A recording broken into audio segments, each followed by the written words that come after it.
Napakaulan dito kabiyahedor sa Kalibo, Aklan. Talagang malakas ang ulan.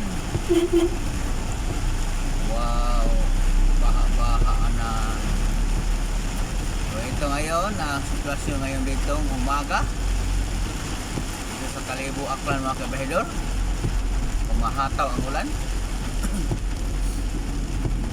Ano ngayon? May 18, 25. Ay salamat, humihinto na rin ang ulan. Pupunta tayo ng airport mga kabahedor. So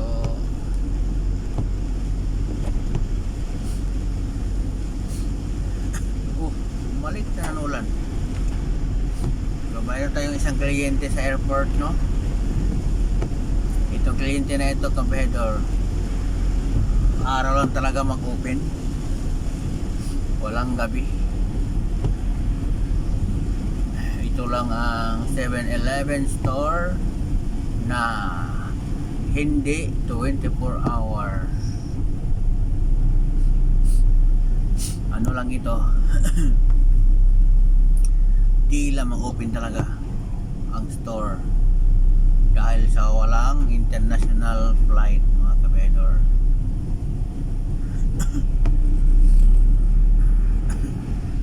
Lakas ng ulan dito. Tingnan nyo naman ang daan, puno pa ng mga tubig-tubig. So at least huminto na dito kabahedor. So daan naman natin itong Marson. Mayroon tayo isang kliyente dito sa may Marson, Kalibo. Marson, saan ba yan?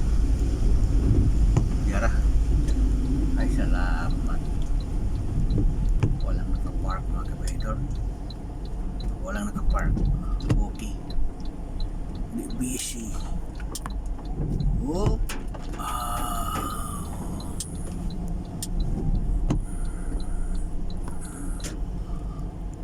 So maraming salamat mga kabahedor. Good morning, good morning. Ito tayo sa may Marson, Kalibo, Aklan mga kabahedor. So dinaanan muna natin to. Saka tayo magpatuloy papuntang airport. Dito na tayo magtrabaho sa Marson, Kalibo, Aklan.